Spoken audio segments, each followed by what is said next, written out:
First of all, I'd like to thank the organisers of this conference for allowing us to participate. I sort of barged my way in. I'm not an academic, but Laus, what's his name in Mark Laus. Mark Laus, I saw his notice that the conference was on, so I says, well, I've just produced a 2-volume memoir of the 60s, about the 60s, in my own experience. So I said it might be an interesting experience to come here and talk to you. Now, talking about the book, here it is here. We brought 3 sets, set them here. There's 1.5 sets left, but nobody has paid for any of them. Please, anybody have a set? They should put it there. But just before I finish on the book, I want to say it's 2 volumes. One is about Canada, basically Canada, and one is on Britain. And the second volume is also about Latin America, and also a little bit about Canada. But there's a very important chapter on the guerrilla struggle in Latin America, which I think we should all read. But in any case, what I should say, when I was talking to the publishers who were talking to it together, I wanted to be a one volume work, because I was afraid the Canadian section would be orphaned. It was 2 volumes. But what's tended to happen is the British section has been orphaned in Canada and North America, and the Canadian section has been orphaned in Britain, which I think is sad for our movement, our international movement, because the Canadian movement has its own unique history. It's not the American movement, and we achieved some very important things. I'll mention a couple that are worth highlighting, and that is the defense of the Cuban Revolution as it was unfolding, and what a relatively small group of radicals did to defend it and have a major impact. And there's other things in it of interest too. So I would recommend you to read the first volume. But having said that, let me just get on with what I want to say. I am a product, I don't know how many generations I encompass. The 3 or the 2. I think that's an artificial, by the way, separation, somewhat artificial. Because I lived both, I'm sure there's other people there. I lived through the 50s. I think I'm the oldest, one of the oldest people in this room at the present time. But I lived through the 50s. And it's not until you live the experience of an intense right-wing political atmosphere that you appreciate its consequence. It can never be romantic, I'll tell you that, comments. Never a romantic feeling about it. Because you can lose your job because of your ideas, but because of a conversation overheard by someone else. That's how repressive it was in North America at the time of the witch hunt. At the time of the witch hunt. I've often heard comrades say how difficult these times are. And it's nothing compared to the witch hunt. Do you realize there were over 50,000 teachers in the United States lost their jobs because they were associated with the Communist Party? 50,000. That's forgotten. We only see little traces of it now. But that was a terrible repression, and there was nothing romantic about it. And we had to, if you were a radical and a revolutionary, you learned ways of surviving. Of course you were surviving.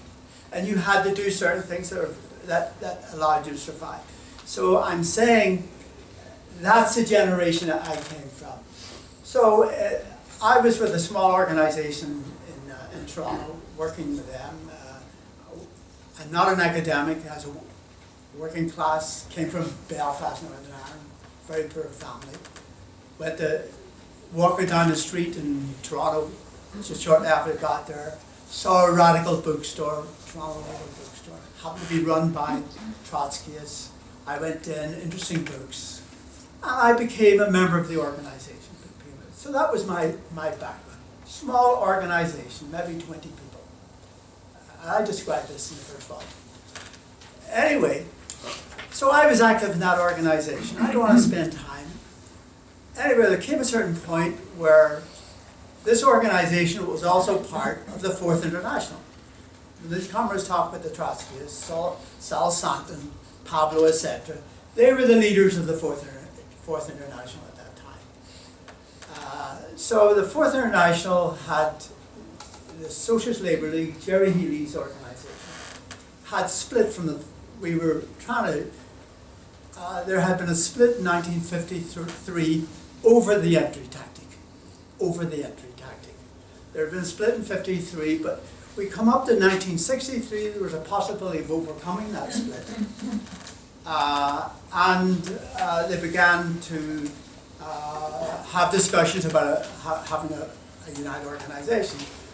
So they were looking for someone to come to Britain to help the group here, a small group in Nottingham, mainly, and the Ted Grant group, I don't know if that rings any bell, the Revolutionary Socialist Group. They were a common organization, but they had split. And they said, well, we're looking for someone to go to Britain to help out this process. So immediately my hand went up, of course. I was interested. So I came here in 1965 to help bring about this fusion process.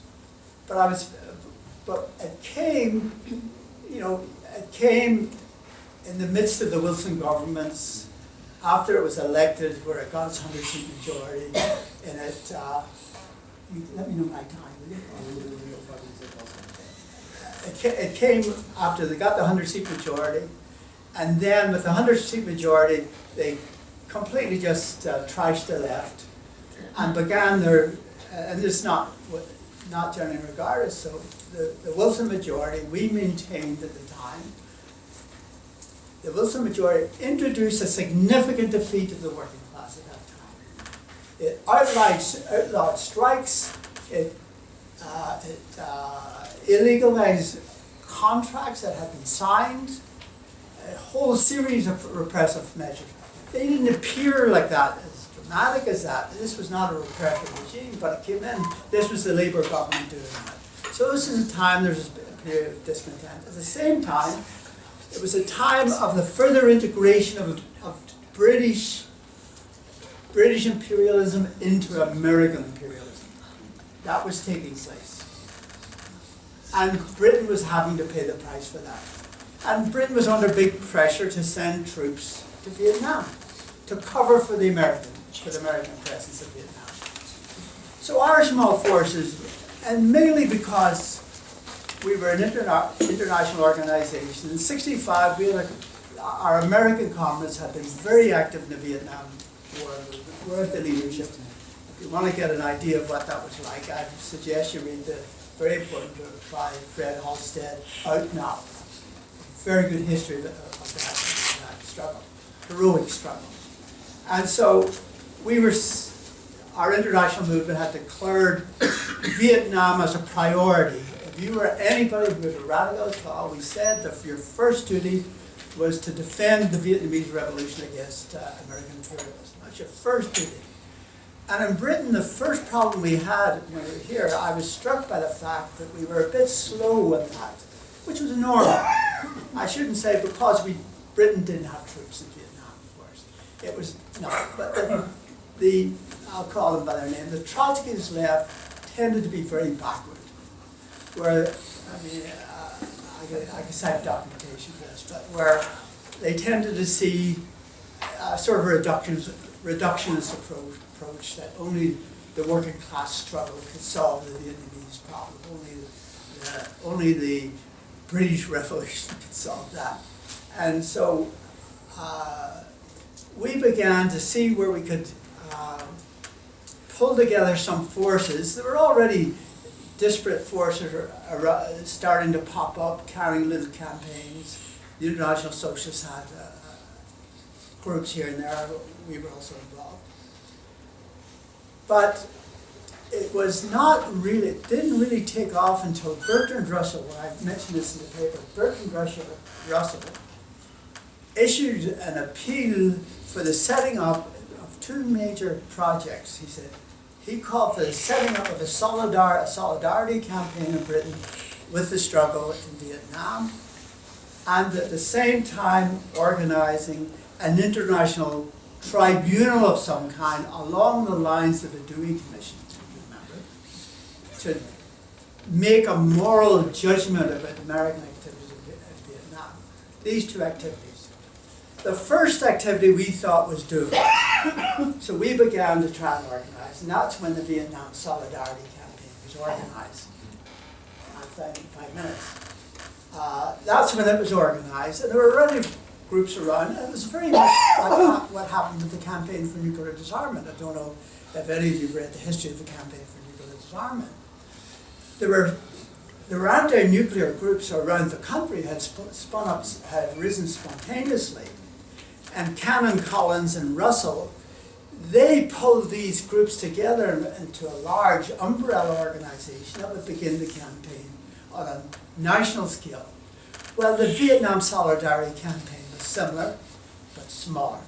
So we began that campaign, and we had several very important tactics, several things about that campaign you should know. It's often said, well, how is it such a small organization was able to have such mass influence? But it, of course, sort of characterized the period at that time. And part of the reason was, and I think Phil will talk about that, was we had broad support within the new left. You can see that. There was already by this time, 65, 66, there was some differentiation within the new left, as you know, the Thompsons, the Savills, on one side, and then the other new left, characterized probably by new left review, but not only them. And in the first volume, I characterized it. I named some names who they are. Ralph Miliband was in that new left, for example. He would characterize in that. And there were Tony Topham, Ken Coates, etc. were part of this new left. And so without those forces, that gave us a heft which we would not normally have. So read the second volume, you'll read about those demonstrations, but I want to spend a little bit of time, because it hasn't, I think, got the treatment it deserves, has been ignored. I don't know why, but it's the Russell International War Crimes Tribunal. Now, if you look at the tribunal, it only has 2 members from Britain on the tribunal.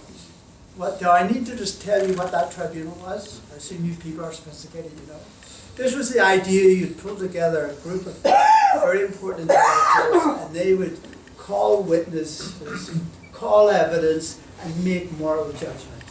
And Russell had been influenced by the Dewey Commission on this for sure. And so his idea was to pull together Nobel Prize winners into this. He didn't get that many, but he talked about 20 maybe major intellects. So people who responded were Jean-Paul Sartre, Simone de Beauvoir, Lawrence Schwartz in France, several important Latin Americans, Stokely Carmichael, some key people in the United States, etc., who all came together for this tribunal. Now, and we were the legs to try and make this tribunal work. You know, we are a little activist group. We were the legs to try and get it to go. And when we were talking about it, we had no idea how it happened. Absolutely, because of the immensity of the task. I mean, this is a state might organize something like this, or a mass organization, but tiny little left groups, you say, we had doubts. But nevertheless,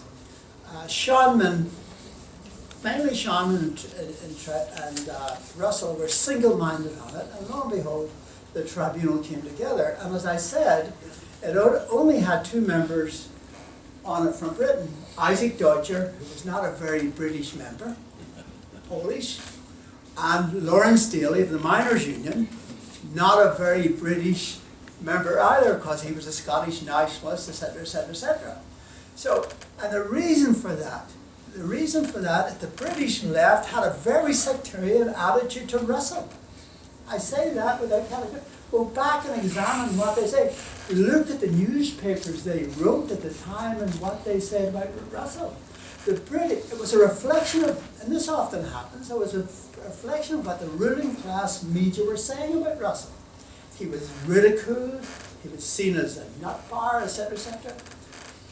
That was the general approach, and now I'm going to finish. That was the general approach. So the left was sectarian towards it, but nevertheless, this was a very, nevertheless, it became a very significant development because it received a big response in the third world, and the American ruling class hated, especially the Johnson administration. If you read any of his biographies, he'd wake up in the morning saying, "What the hell is this Russell up to this morning?" Thank you.